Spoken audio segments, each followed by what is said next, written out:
नमस्कार मित्रों, मैं हूं मोहित और स्वागत है आप सभी का आप ही के YouTube चैनल पर। आज का जो हमारा टॉपिक है वो है इंडियन कैपिटल मार्केट अर्थात भारतीय पूंजी बाजार। ठीक है, तो आज हम जो पढ़ने वाले हैं वो क्या है? भारतीय पूंजी बाजार। It is one of the most important topic in your syllabus, जो कि हर बोर्ड एग्जाम में, यूपी बोर्ड एग्जाम में ये 20 मार्क्स का हर बार जो है वो आता है।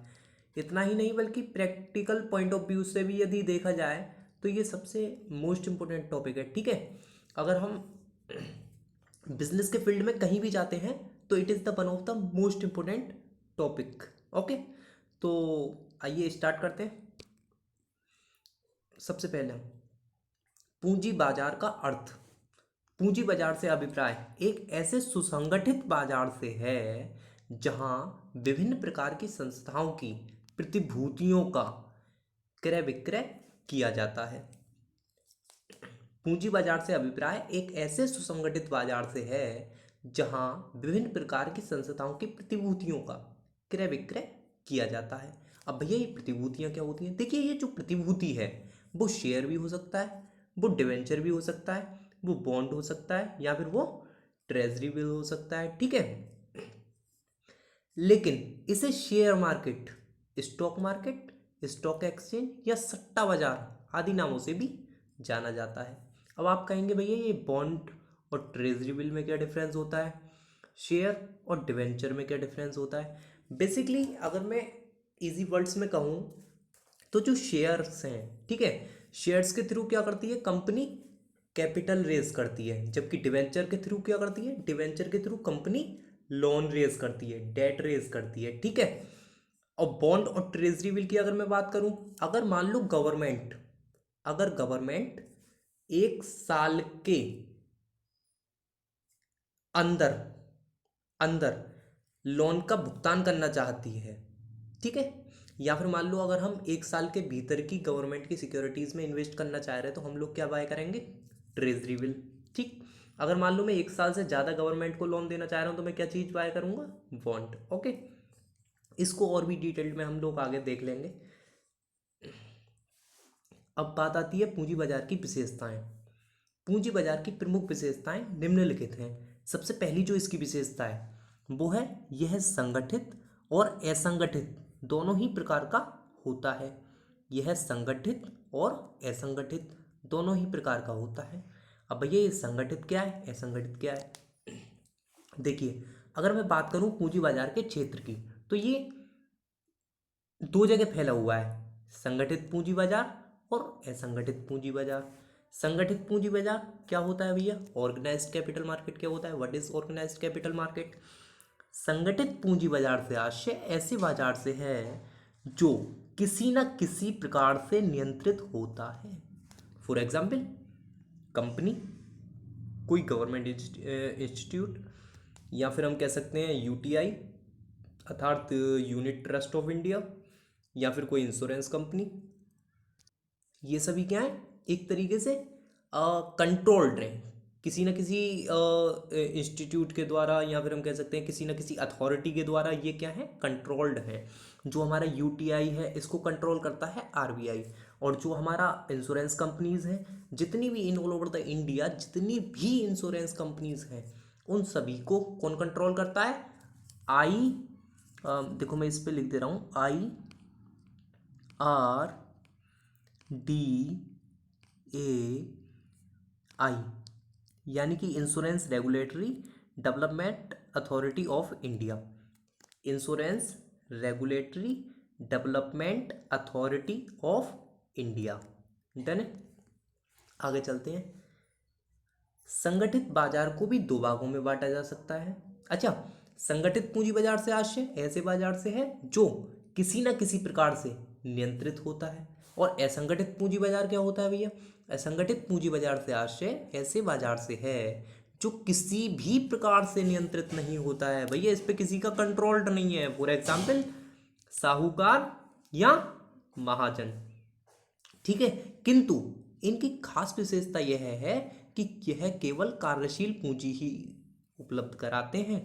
ये नहीं कि आप इनके पास 1000-2000 करोड़ का लोन लेने के लिए पहुंच जाओगे और ये आपको दे देंगे, दिस इज़ नॉट पॉसिबल। ठीक है, उसके लिए कहाँ जाना पड़ेगा आपको, ऑर्गेनाइज्ड कैपिटल मार्केट में। और वहाँ क्या है, किसी न किसी गवर्नमेंट अथॉरिटी का या किसी न किसी बॉडी का कंट्रोल है। जैसे कि आप देख भी सकते हैं, यूटीआई को कौन कंट्रोल कर रहा है, आरबीआई यानी reserve bank of India. Who is the governor of RBI, Shaktikanta Das ji. ठीक, इंश्योरेंस कंपनीज को कौन रेगुलेट करता है in all over the India, insurance regulatory development authority of India. ठीक, अब बात करते हैं भैया कि संगठित पूंजी बाजार तो हमने पढ़ लिया, असंगठित पूंजी बाजार भी पढ़ लिया। अब ये संगठित पूंजी बाजार को दो भागों में बांटा जा सकता है। सबसे पहला प्राथमिक बाजार और सेकंड गौड़ बाजार या कि सेकेंडरी मार्केट।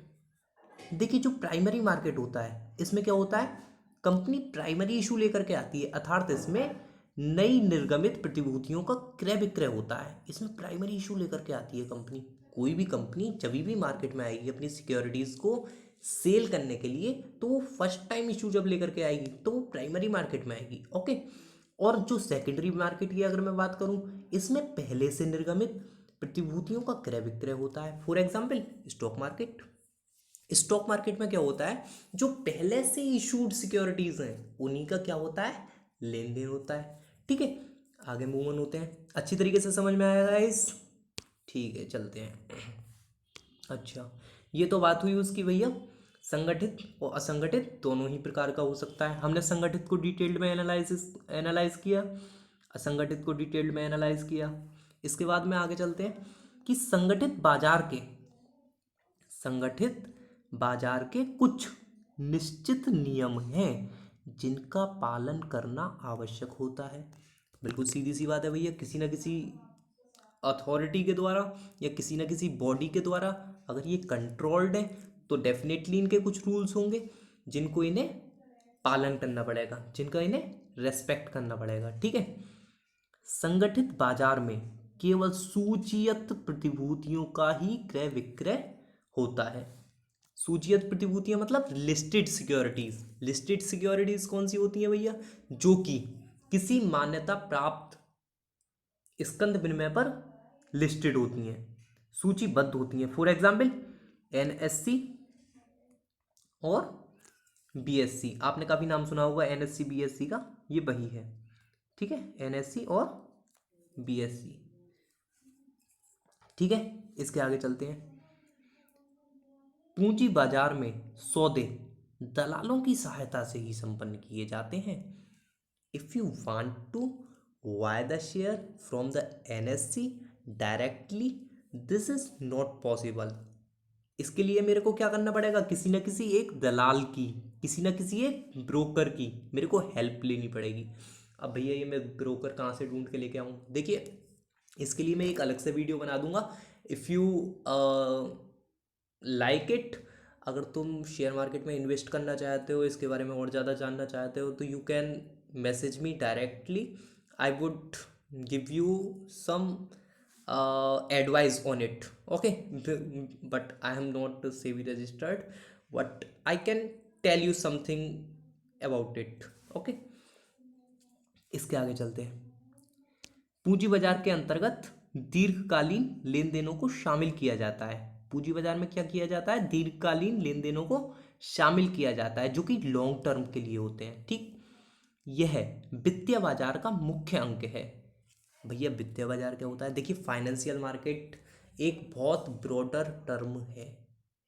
फाइनेंशियल मार्केट को मैं एक या दो लाइन में तो बिल्कुल डिफाइन कर ही नहीं सकता भाई। ठीक, लेकिन आप ये याद रखो कि कैपिटल मार्केट वित्तीय बाजार का एक महत्वपूर्ण अंग है। ठीक, यह पूंजी निर्माण में सहायक होता है। पूंजी निर्माण बोले तो कैपिटल फॉर्मेशन, कैपिटल फॉर्मेशन में क्या होता है, ये सहायक होता है। ठीक है जी, ये हो गया पूंजी बाजार का अर्थ हुआ, इसकी विशेषताएं हो गई। इसके आगे हम चलते हैं। नेक्स्ट आता है हमारा टाइप्स ऑफ कैपिटल मार्केट, यानी कि पूंजी बाजार के प्रकार।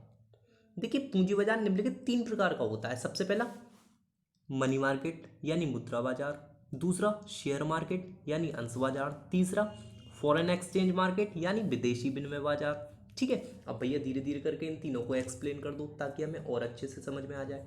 अच्छा जी चलो, सबसे पहला इस बाजार में बात करते हैं मनी मार्केट की यानी मुद्रा बाजार की। इस बाजार में अल्पकालीन प्रतिभूतियों का क्रय विक्रय होता है। इस बाजार में क्या होता है? अल्पकालीन प्रतिभूतियों का क्रय विक्रय होता है। बात करें अंश बाजार की तो इस बाजार में दीर्घकालीन प्रतिभूतियों का क्रय विक्रय होता है। अब भैया अल्पकालीन प्रतिभूतियां क्या है, दीर्घकालीन प्रतिभूतियां क्या है? देखिए जी, इसी में एक्सप्लेन किया गया है। इसे अल्पकालीन पूंजी बाजार के नाम से भी जाना जाता है। देखिए, जो अल्पकालीन प्रतिभूतियां हैं, अल्पकालीन प्रतिभूतियों से आशय ऐसी प्रतिभूतियों से है जिनका भुगतान समय 1 वर्ष का होता है, यानी ऐसी सिक्योरिटीज जो कि विद इन 1 ईयर मैच्योर हो जाती है, उसे हम किस नाम से जानते हैं?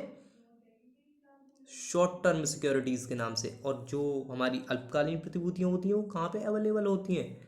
मनी मार्केट में अवेलेबल होती हैं भैया। ठीक है, और बात करें शेयर मार्केट यानी अंश बाजार की, जिसे स्टॉक मार्केट के नाम से भी जाना जाता है, तो इस बाजार में दीर्घकालीन प्रतिभूतियों का क्रय विक्रय किया जाता है, इसीलिए इसे दीर्घकालीन पूंजी बाजार भी कहा जाता है। दीर्घकालीन प्रतिभूतियों से आशय ऐसी प्रतिभूतियों से है जिनका भुगतान समय 1 वर्ष से अधिक होता है। लेकिन ध्यान रखना भाई, डायरेक्ट इसमें कूदना नहीं है। क्यों?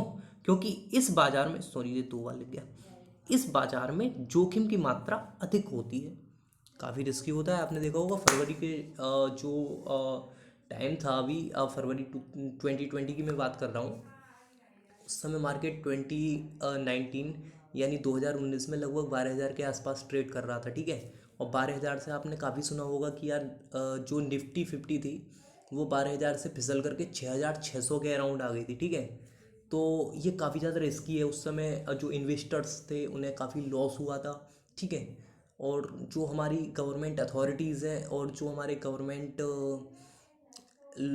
जो इंस्टीट्यूट वगैरह हैं, वो ऐसी काफ़ी ज़्यादा, आपने वीडियोस वगैरह भी देखी होंगी, वो काफ़ी आपको जागरूक करने की कोशिश करते हैं, काफ़ी आपको अवेयर करने की कोशिश करते हैं कि आप किसी के कहने पर भी शेयर मार्केट में डायरेक्टली ना कूदें जब तक आपको इसके बारे में नॉलेज ना हो। ओके, आप म्यूचुअल फंड या फिर किसी अन्य स्क्रिप्ट के द्वारा इस चीज़ में इन्वेस्ट कर सकते हैं, बट इसमें काफ़ी रिस्क होता है, हमें डायरेक्टली इसमें जंप नहीं करना है। ठीक है, जब तक हमें प्रॉपर नॉलेज ना हो। इसके आगे चलते हैं, विदेशी विनिमय बाजार। इस बाजार में विदेशी मुद्रा का क्रय विक्रय किया जाता है। इस बाजार में विदेशी मुद्रा का क्रय विक्रय किया जाता है। For example US dollar, for example US dollar, इस तरीके से साइन होता है ना कुछ उसका, इस तरीके, इस पे बन नहीं पा रहा है। ठीक है, मनी मार्केट में क्या होता है? अल्पकालीन प्रतिभूतियों का क्रय विक्रय। शेयर मार्केट में क्या होता है? दीर्घकालीन प्रतिभूतियों का क्रय विक्रय। और फॉरेन एक्सचेंज मार्केट में क्या होता है? विदेशी मुद्रा का क्रय विक्रय। ठीक है, और जिस दर पर विदेशी मुद्रा का विनिमय किया जाता है उसे विदेशी विनिमय दर कहा जाता है, यानी एक्सचेंज रेट। आज पता है 72.50 पर सुबह डॉलर जो है वो ट्रेड कर रहा था। ठीक है, ये आपको जनरल नॉलेज के पर्पज से थोड़ा सा पता होना चाहिए, और बस ठीक, आगे मूव ऑन होते हैं। भारतीय पूंजी बाजार के कार्य। देखिए, जो भारतीय पूंजी बाजार के प्रमुख कार्य निम्नलिखित हैं।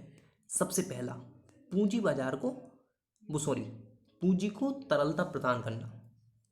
भारतीय पूंजी बाजार पूंजी को तरलता प्रदान करता है क्योंकि कोई भी इन्वेस्टर इसमें अपनी प्रतिभूतियों को खरीद तथा बेच सकता है।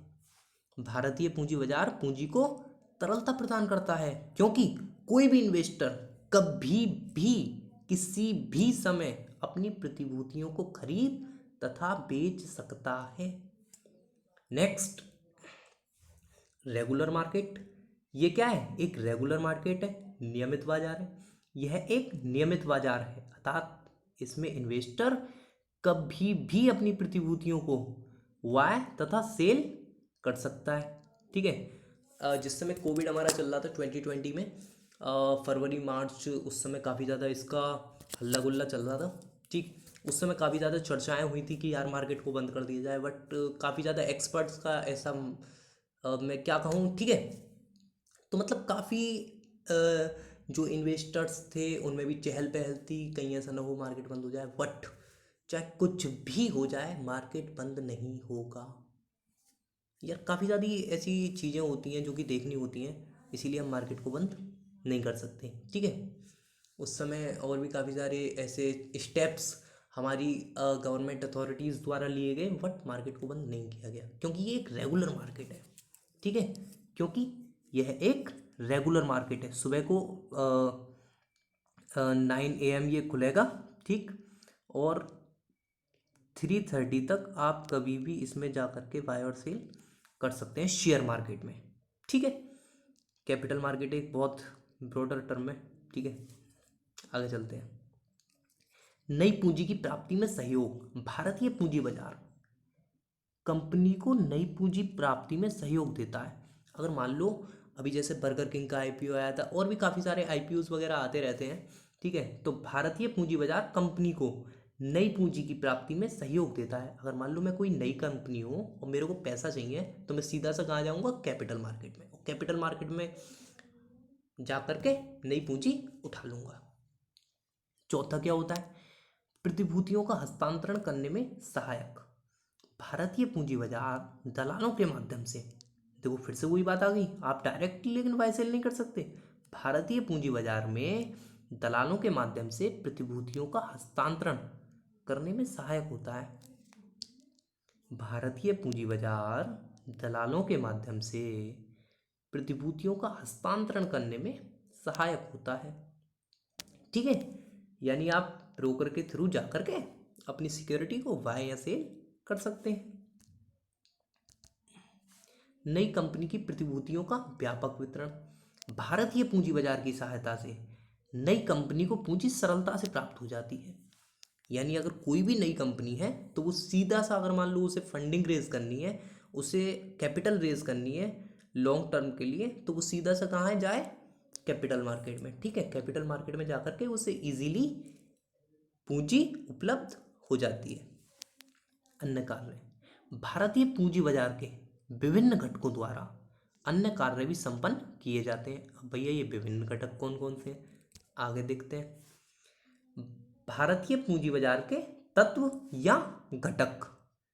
देखिए, तत्व हो या घटक हो, दोनों बात एक है। सही है, तत्व हो या घटक हो, दोनों बात एक है। सही, तो जो भारतीय पूंजी बाजार के तत्व या घटक हैं वो कौन कौन से हैं। सबसे पहला होता है क्रेता तथा विक्रेता। बाजार में क्रेता तथा विक्रेता अनिवार्य रूप से होते हैं। मान लो यार कोई भी मार्केट है, अगर वहाँ पे वायर है, सेलर नहीं है। ठीक है, वायर है, सेलर नहीं है, और सेलर है, वायर नहीं है, तो वो मार्केट थोड़ी है। अगर कोई भी मार्केट है तो वहाँ पे बायर भी होना चाहिए, सेलर भी होना चाहिए। ठीक है, वो बायर और सेलर किस चीज के लिए होने चाहिए, पूंजी बाजार में किसी न किसी प्रकार की वस्तु का होना अत्यंत आवश्यक है। जब तक कोई कमोडिटी नहीं, तब तक कोई मार्केट नहीं। इसीलिए पूंजी बाजार का सबसे महत्वपूर्ण दूसरा तत्व कौन सा है, वस्तु, कमोडिटी। तीसरा है मूल्य। पूंजी बाजार में किसी भी वस्तु को केवल एक ही प्राइस पॉइंट पर ट्रेड किया जाता है। ठीक है, चौथा, पूंजी बाजार में क्रेता तथा विक्रेता के मध्य पूर्ण प्रतियोगिता होती है, हाईली कंपटीशन होता है यहाँ पर। ठीक, बात करते हैं भारतीय पूंजी बाजार की कमियां तथा समस्याएं। देखिए यार, कोई भी चीज़ हो उसके प्रोज भी होते हैं, कॉन्स भी होते हैं, उसी तरीके से यहाँ पर भी भारतीय पूंजी बाजार की अगर विशेषताएं हैं कुछ, तो उसकी कमियां या समस्याएं भी हैं। सबसे पहली क्या है, भारतीय पूंजी बाजार में निम्नलिखित कमियां स्पष्ट रूप से दिखाई देती हैं। कौन कौन सी, सबसे पहला, साहूकार तथा देसी बैंकर्स का बोलबाला। भारतीय पूंजी बाजार में साहूकार यानी कि जो छोटे मोटे साहूकार होते हैं, लोन देने वाले, जो रिटेल्स को छोटी छोटी मात्रा में रुपया उधार देते हैं, तथा देसी बैंकर्स का बोलबाला है, क्योंकि इन पर किसी प्रकार से आरबीआई का नियंत्रण ही नहीं है। इन पर किसी भी प्रकार से आरबीआई का नियंत्रण ही नहीं है।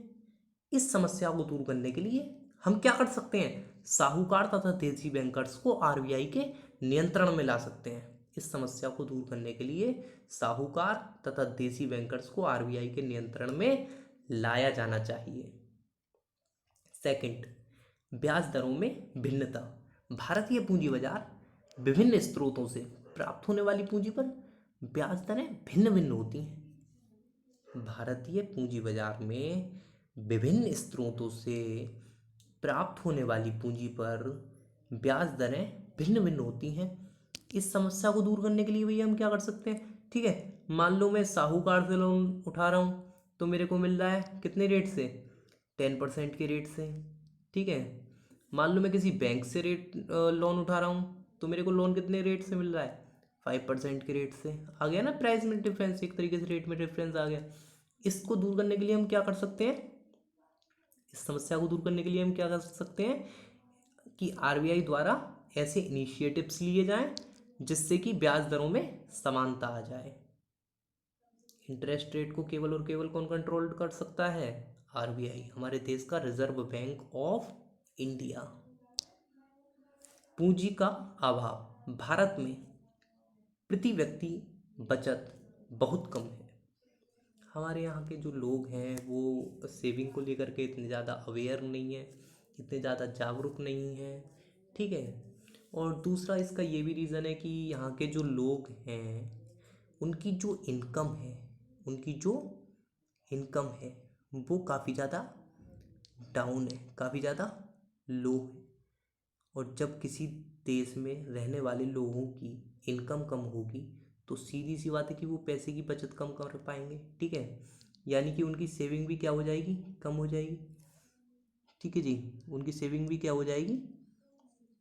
कम हो जाएगी। अगर मान लो उनकी सेविंग कम होगी तो भाई सीधी सी बात है कि वो इन्वेस्ट कम करेंगे, और इन्वेस्ट कम करेंगे तो क्या होगा? पूंजी बाजार में कोषों का अभाव पाया जाएगा। इस समस्या को दूर करने के लिए हम क्या कर सकते हैं कि विशेष वित्तीय सहायता जो संस्थाएं हैं उनकी स्थापना कर सकते हैं। इस समस्या को दूर करने के लिए विशेष वित्तीय संस्थाओं की स्थापना की जानी चाहिए। ठीक है, ताकि जो हमारे नए स्टार्टअप्स आ रहे हैं, नई कंपनीज आ रही हैं, उन्हें प्रॉपर वे में और बड़ी मात्रा में फंडिंग मिल सके, जिससे उनका विकास होगा। जब किसी देश में कंपनियों का विकास होगा तो सीधी सी बात है वहाँ की इकोनॉमी भी अच्छा ग्रो करेगी। ठीक। पांचवा है अपर्याप्त बैंकिंग विकास। भारत में बैंकिंग विकास की गति बहुत धीमी है।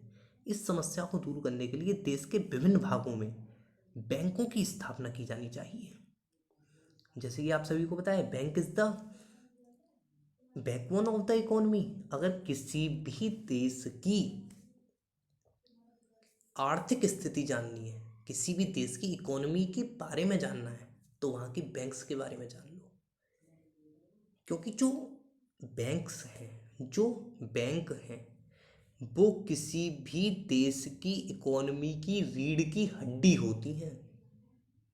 वही हमें बता देंगे कि किसी भी देश की इकोनॉमी कितना अच्छा ग्रो कर सकती है या कितनी अच्छी तरीके से ग्रो कर रही है।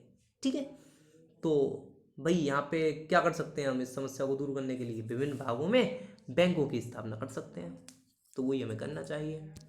नेक्स्ट, अब देखिए, जो मैं आपको ये 4-6 पॉइंट्स बता रहा हूँ, ये अक्सर यूपी बोर्ड एग्ज़ाम में 2-2 नंबर में पूछ लिए जाते हैं। और दूसरा ये भी है कि इन अगर मान लो हम कभी भी कैपिटल मार्केट में हमें जाना हुआ, ठीक है, कभी भी शेयर मार्केट में हमारा इंटरेस्ट बनता है, तो वहाँ पे ये जो टर्म्स है वो हमें काफ़ी सुनने को मिलती है। सबसे पहला, तेजड़िया। तेजड़िया कौन व्यक्ति होता है? देखिए, जब कोई व्यक्ति इस आशा से माल का क्रय करता है कि भविष्य में वस्तु की कीमतें बढ़ जाएंगी, तो उसे तेजड़िया कहते हैं। इसे बुल के नाम से भी जाना जाता है। ठीक है, मंदड़िया, जब कोई व्यक्ति इस आशय से माल का क्रय करता है कि भविष्य में वस्तु की कीमतें गिर जाएंगी तो उसे मंदड़िया कहते हैं। इसे बियर के नाम से जाना जाता है। जो मंदड़िया होता है उसे हम किस नाम से जानते हैं? बियर के नाम से। उसे किस नाम से जानते हैं हम? बियर के नाम से। BEAR, bear. अब तीसरी चीज आती है हमारी ब्याज दर। ऐसी दर जिस पर केंद्रीय बैंक अन्य व्यापारिक बैंकों को रुपया उधार देती है। ऐसी दर जिस पर केंद्रीय बैंक अन्य व्यापारिक बैंकों को रुपया उधार देती है बाजार दर कहलाती है। भैया क्या बैंक्स भी RBI से यानी केंद्रीय बैंक से लोन लेती है? हाँ जी, क्योंकि देखो बैंक्स के पास, जो हमारे छोटे मोटे कॉमर्शियल बैंक्स हैं, उनके पास इतना पैसा तो है नहीं कि मान लो कि हर एक व्यक्ति की लोन की नीड्स को वो फुलफिल कर देंगे। तो इसके लिए वो क्या करते हैं कि जो RBI है, जो उनके केंद्रीय बैंक है, उससे रुपया उधार ले लेते हैं। ठीक है। और बैंक, जो RBI बैंक है और RBI कॉमर्शियल बैंक्स को जिस रेट पर रुपया उधार देती है उसे ब्याज दर कहते हैं, बाजार दर कहते हैं, सॉरी। ठीक है। बात करते हैं बैंक दर की। ऐसी दर जिस पर व्यापारिक बैंक अन्य संस्थाओं को ऐसी दर जिस पर व्यापारिक बैंक अन्य संस्थाओं को रुपया उधार देती हैं बैंक दर कहलाती हैं। बात करते हैं सुलभ मुद्रा की। जब किसी देश की मुद्रा सरलता पूर्वक प्राप्त हो जाती है तो उसे सुलभ मुद्रा कहते हैं। फॉर एग्जाम्पल इंडिया की करेंसी इजीली अवेलेबल है। नेक्स्ट, सार्वजनिक ऋण यानी पब्लिक डेट। देखो सरकार द्वारा जनता से लिए जाने वाले ऋण सार्वजनिक ऋण कहलाते हैं। क्या भैया सरकार भी जनता से ऋण लेती है? हाँ जी, आपको थोड़ी देर पहले बताया हुआ था कि सरकार जनता से बॉन्ड या फिर ट्रेजरी बिल्स के माध्यम से रुपया उधार लेती है, और जैसे ही वो सिक्योरिटी मैच्योर हो जाती है वैसे ही उनका भुगतान कर दिया जाता है। ठीक है। लेकिन जो गवर्नमेंट है वो डायरेक्टली हमसे आकर के लोन ले लेती। इसके लोन की व्यवस्था कौन करता है? RBI। ठीक है जी। ये सारी चीज़ें आज हमने सीखी। आई होप आप सभी लोगों को वीडियो बहुत अच्छी लगी होगी और बहुत कुछ नया सीखने को भी मिला होगा। और आपको वीडियो अच्छी लगी है तो लाइक, सब्सक्राइब और कमेंट ज़रूर करके बताना कि हम अगली वीडियो किस टॉपिक पर लेकर आ सकते हैं और किस तरीके से अपने चैनल को और भी ज़्यादा ग्रो कर सकते हैं। धन्यवाद।